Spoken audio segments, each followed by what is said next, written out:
आज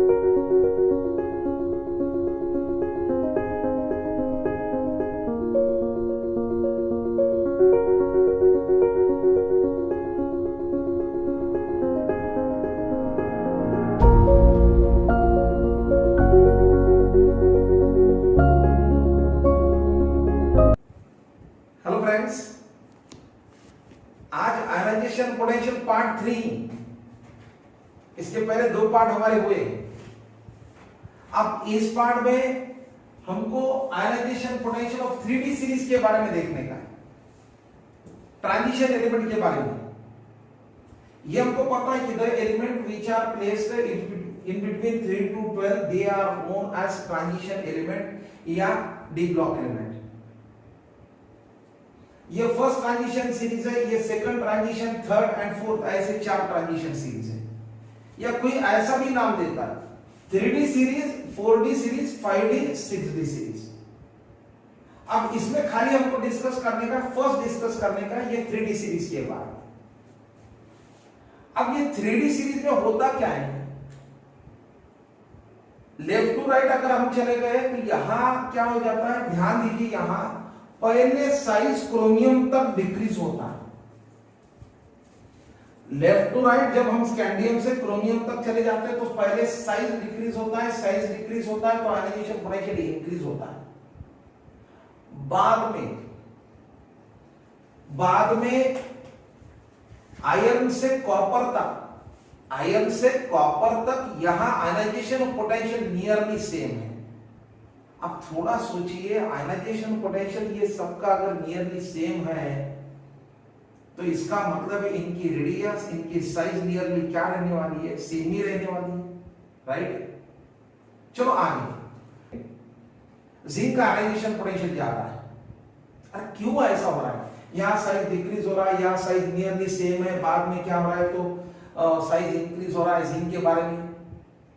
या यहां आयनाइजेशन पोटेंशियल इंक्रीज हो रहा है, बाद में नियरली सेम है, और बाद में यहां भी साइज ज्यादा है कॉपर का, कॉपर से कंपैरिजन किए जिंक से तो जिंक का साइज भी ज्यादा, आयनाइजेशन पोटेंशियल भी ज्यादा। ऐसा इरेगुलर ट्रेंड क्यों है यहां, उसके बारे में हम डिस्कस करेंगे। होता क्या है, ध्यान दो, यहां हमारे पास ऑर्गन है, एटॉमिक नंबर 18 है, उसका कॉन्फिगरेशन 2,8,8 है। बाद में हमारे पास पोटेशियम में एटॉमिक नंबर 19 है, कॉन्फिगरेशन 2,8,8,1 है, ये पोटेशियम 4 शेल है उसमें। बाद में हमारे पास कैल्शियम है, उसका एटॉमिक नंबर 20 है, कॉन्फिगरेशन 2,8,8,2 है। यहां तक कोई प्रॉब्लम नहीं। अब हम आते डी में, अब हम आते ट्रांजिशन में। यहां क्या होता है, स्कैंडियम जिसका एटॉमिक नंबर 21 है, यहां इसका कॉन्फ़िगरेशन 2,8,9,2 है। इसका मतलब है यहां हमारा लास्ट इलेक्ट्रॉन कहां एंटर हो रहा है, तो लास्ट बट 1 में एंटर हो रहा है। देखो यहां कंपैरिजन कर सकते हैं, हमारा लास्ट इलेक्ट्रॉन कहां एंटर हो रहा है, थर्ड शेल में एंटर हो रहा है, और थर्ड में कहां एंटर हो रहा है, डी सब शेल में एंटर हो रहा है। इसलिए हमने इसको नाम दिए थे 3D सीरीज। चले आगे, स्कैंडियम के बाद कौन है, तो टिटानियम एटॉमिक नंबर 22 है, कॉन्फ़िगरेशन 2,8,10,2 है।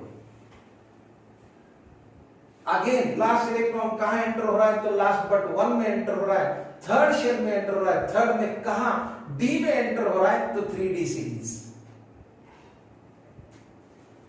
Titanium, vanadium 23, 2,8,11,2। क्रोमियम का कॉन्फ़िगरेशन एटॉमिक नंबर 24, 2,8,13,1। ये हमको पता है, एक्सेप्शनल केस, स्टैंडर्ड की वजह से। अगर यहां से यहां तक अगर हमने देखे, यहां से यहां तक, तो सर हमारा लास्ट इलेक्ट्रॉन जो है लास्ट बट 1 में एंटर हो रहा है। अब थोड़ा हम सोचे तो लास्ट बट 1 में एंटर हो रहा है तो कहां अट्रैक्ट होगा, न्यूक्लियस के तरफ, और न्यूक्लियस के तरफ अगर अट्रैक्ट हुआ तो साइज क्या होने वाला है, डिक्रीज होने वाला है। चले आगे, देखो यहां स्कैंडियम के बाद टिटानियम, टिटानियम के बाद वेनाडियम, वेनाडियम के बाद क्रोमियम है। यहाँ सबका हमारा लास्ट इलेक्ट्रॉन जो एंटर हो रहा है लास्ट बट 1 में एंटर हो रहा है। अब जैसे लास्ट बट 1 में एंटर हुआ अट्रैक्टेड टुवर्ड्स का न्यूक्लियस, इसलिए साइज क्या हो रहा है? डिक्रीजेस। इसलिए हम बोलते हैं कि सर न्यूक्लियर चार्ज इंक्रीज हो रहा है, इफेक्टिव न्यूक्लियर चार्ज भी इंक्रीज हो रहा है। दोनों में क्या फर्क है? अब मेरा पहला वीडियो देख सकते बेटा, उसमें डिटेल दिए हुआ है। पहला वीडियो बोले तो मैंने स्पेशली वीडियो बनाया हुआ है, screening effect, effective nuclear charge, इनका। अब यहां साइज डिक्रीज हुआ तो कोई फिर बोलेगा सर ये स्कैंडियम का न्यूक्लियस है, यहां पहले शेल में 2 इलेक्ट्रॉन है, दूसरे शेल में कितने? 8 इलेक्ट्रॉन है, ये 9 है और ये 2 है। अब यहां साइज कम हो रहा है, लेकिन एट द सेम टाइम ऐसा भी हो रहा है हमारे इनर शेल में इलेक्ट्रॉन बढ़ते जा रहे, बढ़ते गए। यहां इनर शेल में इलेक्ट्रॉन बढ़ते गए, 2,8,9, 2,8,10, 2,8,11 ऐसे होते जा रहा है। अब इलेक्ट्रॉन अगर इनर शेल में बढ़ गए तो मुझे बाहर बताओ, ये अगर अंदर वाले इलेक्ट्रॉन बढ़ गए ये सब यहां, तो ये अंदर वाले जो इलेक्ट्रॉन है ये सब, ये अंदर वाले इलेक्ट्रॉन ये बाहर वाले इलेक्ट्रॉन को क्या करेंगे? रिपेल करेंगे। और यही रिपल्सिव फोर्स को क्या नाम दिया हमने? यही रिपल्सिव फोर्स का हमने नाम दिया स्क्रीनिंग इफेक्ट। क्या नाम दिया? Screening effect. फिर से बोलता हूं, देखो ये न्यूक्लियस है, ये पहले शेल में 2 इलेक्ट्रॉन है, दूसरे शेल में 8 इलेक्ट्रॉन है, बाद में 9 है और बाद में 2 है। अब ये 9 इलेक्ट्रॉन अंदर जो भी है 9 इलेक्ट्रॉन। अब यहां 10 इलेक्ट्रॉन है, यहां 11 इलेक्ट्रॉन है। फिर क्या हो रहा है? सर अंदर वाले इलेक्ट्रॉन बढ़ रही है और ये अंदर वाले इलेक्ट्रॉन क्या कर रहे हैं? ये बाहर वाले जो इलेक्ट्रॉन है इनको क्या कर रहे हैं? रिपेल कर रहे हैं, इनको पुश कर रहे हैं। और यही रिपल्सिव फोर्स को हम क्या नाम देते? तो स्क्रीनिंग इफेक्ट। फिर सवाल आ जाता है सर ये अगर इनको रिपेल कर रहे तो इनके साथ साथ इनका न्यूक्लियस के तरफ क्या हो रहा है? अट्रैक्शन हो रहा है। क्या हो रहा है? अट्रैक्शन। तो यहां nuclear attractive force is greater than screening effect. या ऐसा बोल सकते हैं कि सर इफेक्टिव न्यूक्लियर चार्ज ये ज्यादा है किससे? स्क्रीनिंग इफेक्ट से। दोनों में अगर कंपैरिजन किए तो सर इनके अंदर वाले खींचने की टेंडेंसी ज्यादा है, इसीलिए हम बोलते कि सर साइज वहां क्या हो रहा है? डिक्रीज हो रहा है। ध्यान में। अब आगे अगर चले गए हम, क्रोमियम के बाद भी अगर हम आगे चले गए तो हमारा लास्ट इलेक्ट्रॉन कहां एंटर होने वाला है? लास्ट बट 1 शेल में। अब आगे क्या होता है? यहां से अगर हम आगे चले गए कॉपर तक, यहां से यहां से इनकी साइज नियरली सेम है, साइज नियरली सेम है। अब थोड़ा सोचिए, साइज अगर नियरली सेम है तो यहां इनका effective nuclear charge and screening effect ये दोनों भी क्या रहने वाला है? नियरली सेम ही रहने वाला है। चलो मैं और एक बार बोलता हूं, ध्यान दीजिए।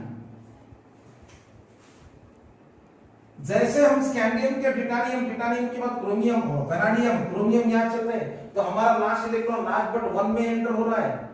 लास्ट बट 1 में एंटर हो रहा है तो वो न्यूक्लियस के तरफ अट्रैक्ट हो रहा है। न्यूक्लियस के तरफ अगर अट्रैक्ट हो रहा तो साइज डिक्रीज हो रहा है। एट द सेम टाइम में क्या हो रहा है? सर ये अंदर वाले शेल में इलेक्ट्रॉन बढ़ते गए और वो बढ़ने की वजह से वो भी क्या कर रहे हैं? लास्ट शेल के इलेक्ट्रॉन को रिपेल कर रहे हैं। और उसी रिपल्सिव फोर्स को हम क्या नाम देते हैं? Screening effect. लेकिन यहां न्यूक्लियर चार्ज ज्यादा है, किससे? स्क्रीनिंग इफेक्ट से ज्यादा है, इसलिए यहां से यहां तक क्या है? साइज डिक्रीजेस है, आयनाइजेशन पोटेंशियल इंक्रीजेस है। यहां से यहां तक साइज नियरली सेम है, इसका मतलब है इफेक्टिव न्यूक्लियर चार्ज, ये न्यूक्लियर चार्ज ये सिमिलर है, ये सेम है, किससे? तो स्क्रीनिंग इफेक्ट से। दोनों नियरली सेम है, यहां से यहां तक। होगा क्लियर? लास्ट पॉइंट क्या है? जिंक के बारे में। सर कॉपर से जिंक का साइज भी ज्यादा है और आयनाइजेशन पोटेंशियल भी ज्यादा है। ऐसा क्यों है? तो हमको पता है जिंक का जो कॉन्फ़िगरेशन है ये 2,8,18,2 है और ये स्टेबल कॉन्फ़िगरेशन है। और हमको पता है कि सर जब स्टेबल कॉन्फ़िगरेशन है तो उसका इलेक्ट्रॉन रिमूव करने के लिए हमको एनर्जी क्या लगेगा? ज्यादा ही लगेगा। अब कोई बोलेगा स्टेबल कैसे? अब इसके बारे में हम देख सकते हैं कि इसका यस भी कंप्लीट है, इसके पी और सबशेल भी कंप्लीट है, डी भी कंप्लीट है। अब कोई अगर सबशेल कंप्लीटली फिल्ड अगर होगा, कोई ऑर्बिटल अगर फुल फिल्ड अगर होगा तो फुल फिल्ड ऑर्बिटल से इलेक्ट्रॉन निकालने का है। यहां भी देखो इसका हम ये इलेक्ट्रॉन रिमूव कर दें, ये 4s2 का। अब ये भी इलेक्ट्रॉन अगर मुझे रिमूव करने का है तो स्टेबल है और स्टेबल से इलेक्ट्रॉन अगर निकालने का तो एनर्जी क्या लगेगा? ज्यादा ही लगेगा। फिर दूसरी बात, सर इससे इसकी साइज क्यों ज्यादा इससे? अरे यहां अंदर वाले शेल में 18 इलेक्ट्रॉन है। तो जैसे हम आगे चले जाते हैं तो होता क्या है? क्या होता है? यहां से हम आगे चले गए, सर यहां से यहां तक साइज सेम है, इसका मतलब है effective nuclear charge and screening effect या सेम है। लेकिन यहां क्या होता है? स्क्रीनिंग इफेक्ट थोड़ा ज्यादा, इसलिए थोड़ी साइज क्या हो इसकी? ज्यादा हो। ठीक है, यहां तक हमारा कंप्लीट हुआ 3D सीरीज के बारे में, ionization potential of 3D series में। अभी हम डिस्कस करेंगे क्या क्या एक्सेप्शनल केसेस है, पूरे पीरियड्स में क्या क्या एक्सेप्शनल केसेस है उसके बारे में डिस्कस करेंगे। ठीक है, ध्यान दीजिए। अब क्या क्या एक्सेप्शनल है? लेफ्ट टू राइट अगर देखें, अगर first and second and third अगर हमने रो अगर कंसीडर किए तो सेकंड एंड थर्ड में भी साइज डिक्रीज होता है। अब साइज डिक्रीज होता है तो आयनाइजेशन पोटेंशियल इंक्रीज होता है, लेकिन यहां भी कुछ इरेगुलरिटीज है। क्या इरेगुलरिटीज है? अब बेरिलियम का आयनाइजेशन पोटेंशियल बोरॉन से ज्यादा है। बेरिलियम का आयनाइजेशन बोरॉन से क्यों ज्यादा है? सर इसका तो यहां न्यूक्लियर चार्ज जो है ज्यादा है और इसका न्यूक्लियर चार्ज कम है, तो भी इसका आयनाइजेशन पोटेंशियल क्यों कम है? तो इसके लिए रीजन है, हम ऑर्बिटल के बारे में। अगर ऑर्बिटल फुल फील्ड है, अगर ऑर्बिटल हाफ फील्ड है तो उसका वो स्टेबल है। फुल फील्ड ऑर्बिटल अगर कोई है किसी एटम में, उसका अगर उसका ऑर्बिटल अगर फुल फील्ड है तो उसका इलेक्ट्रॉन रिमूव करने के लिए हमको एनर्जी ज्यादा लगता है। तो यहां वही केस है। क्या केस है? यहां अगर इसका कॉन्फ़िगरेशन देखें तो 1s2 है, यहां 2s2 है। इसका कॉन्फ़िगरेशन देखें तो 1s2 है, 2s2 है और इसका 2p1 है। मींस इसका कॉन्फ़िगरेशन आता है 1s2, 2s2, 2px1 ऐसा आता है। अब 2py और ये 2py एंड ये 2p's है, ऐसा है। अब हमारा जो s ऑर्बिटल है यहां फुल फिल्ड है और यहां देखो p, ये p ऑर्बिटल जो है वो पार्शियली फिल्ड है। अगर px, py, pz में एक एक इलेक्ट्रॉन आते तो हम हाफ फील्ड बोलते। अगर px, py, pz में दो दो इलेक्ट्रॉन आते हम बोलते फुल फील्ड है। यहां ना फुल फील्ड है ना हाफ फील्ड है, ये पार्शियली फील्ड है। और पार्शियली फील्ड है इसलिए हमको ये इलेक्ट्रॉन रिमूव करने के लिए कम एनर्जी लगेगा। किससे? इससे, क्योंकि s ऑर्बिटल हमारा फुल फील्ड है। इसलिए बेरिलियम का आयनाइजेशन किससे ज्यादा है? तो बोरॉन से ज्यादा है। अब थोड़ा आगे वहीं ट्रेन कर ले। सर वही केस है, अगर हमने नाइट्रोजन और ऑक्सीजन के बारे में देखे, ये नाइट्रोजन और इधर ऑक्सीजन है तो वही आता है। सर नाइट्रोजन का आयनाइजेशन पोटेंशियल ज्यादा है किससे? ऑक्सीजन से। वही रीजन ऑर्बिटल का। कैसे? यहां देखिए इसका कॉन्फ़िगरेशन 1s2 है, 2s2 है, 2px1, 2py1 एंड 2pz1 है। ऑक्सीजन का अगर कॉन्फ़िगरेशन देखें तो 1s2 है यहां, ये 2s2 है, ये 2px1 है, 2py1, 1s2 2s2 2px1 2py1 and ये 2pz1 है कॉन्फ़िगरेशन। अब दोनों में अगर कंपेयर किए तो मुझे बात बताइए आप, बोलो बेटा यहां इसका p ऑर्बिटल जो है इसके px py pz में पूरे एक एक इलेक्ट्रॉन है, इसलिए वो पार्शियली फील्ड है या फुल फील्ड है या हाफ फील्ड है, हाफ फील्ड है। इसके कंपैरिजन में अगर किए तो यहां देखिए, यहां ये जो ऑर्बिटल है ये ना फुल फील्ड है ना हाफ फील्ड है, इसलिए इसका एक इलेक्ट्रॉन रिमूव करने के लिए मुझे ज्यादा एनर्जी लगेगा इसके कंपैरिजन में, इसलिए नाइट्रोजन का आयनाइजेशन पोटेंशियल ज्यादा है ऑक्सीजन से। फिर कोई सोचेगा सर नीचे अगर चले गए मैग्नीशियम के बारे में, यस वही ट्रेंड है, मैग्नीशियम का आयनाइजेशन पोटेंशियल किससे ज्यादा है तो एल्यूमिनियम से ज्यादा है। वैसा ट्रेंड नीचे आने तो क्या है, फास्फोरस का आयनाइजेशन पोटेंशियल सल्फर से क्या है ज्यादा है, तो हम ऐसा दे सकते हैं यहां कुछ इरेगुलरिटी क्या है कि सेकंड ग्रुप का आयनाइजेशन पोटेंशियल थर्ड से क्या है ज्यादा है, और आगे 15 ग्रुप का आयनाइजेशन पोटेंशियल क्या है ज्यादा, किससे 16 ग्रुप से होगा, कुछ इरेगुलरिटी रहते। चले आगे, चलो आप हमारे पास एक और एक लास्ट एग्जांपल है, मुझे बात बताइए आप, मेरे पास यहां नाइट्रोजन है, यहां पॉजिटिव चार्ज है और यहां ऑक्सीजन है पॉजिटिव चार्ज है। चलो हम इसका कॉन्फ़िगरेशन देखिए, एक एक इलेक्ट्रॉन रिमूव कर दो, 1s2 2s2 2px1 है 2py1 है, और इसका 1s2 है 2s2 है 2px1 है 2py1 है और ये 2pz1 है यार। आप देखो यहां ये मोनो पॉजिटिव आयन है, ये मोनो पॉजिटिव दिया है, कौन स्टेबल है यहां, ये स्टेबल है, सबके px py pz ऑर्बिटल में एक एक इलेक्ट्रॉन है, और स्टेबल अगर है तो उसका इलेक्ट्रॉन रिमूव करने के लिए एनर्जी क्या लगेगा ज्यादा, किससे, यहां देखिए आप, यहां इसका p ऑर्बिटल ये ना फुल फिट है ना हाफ फिट है, इसका मतलब है यहां इसका इलेक्ट्रॉन रिमूव करने के लिए मुझे एनर्जी कम लगेगा, और यहां इसका इलेक्ट्रॉन रिमूव करने के लिए वो एनर्जी क्या लगेगा ज्यादा लगेगा। ठीक है, तो ऐसे हमारे 3 पार्ट हुए बेटा, फर्स्ट सेकंड थर्ड। ये 3 पार्ट देखने से पहले आप nuclear charge, effective nuclear charge and screening effect ये अच्छी तरह देखो। अगर कोई बोलेगा सर मुझे ऑर्बिटल भी नहीं आएगा, तो हमारा नेक्स्ट पार्ट जो है वो शेल एंड सब शेल के बारे में भी होने वाला है, आप वो भी देखो। ठीक है, थैंक यू बेटा।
है।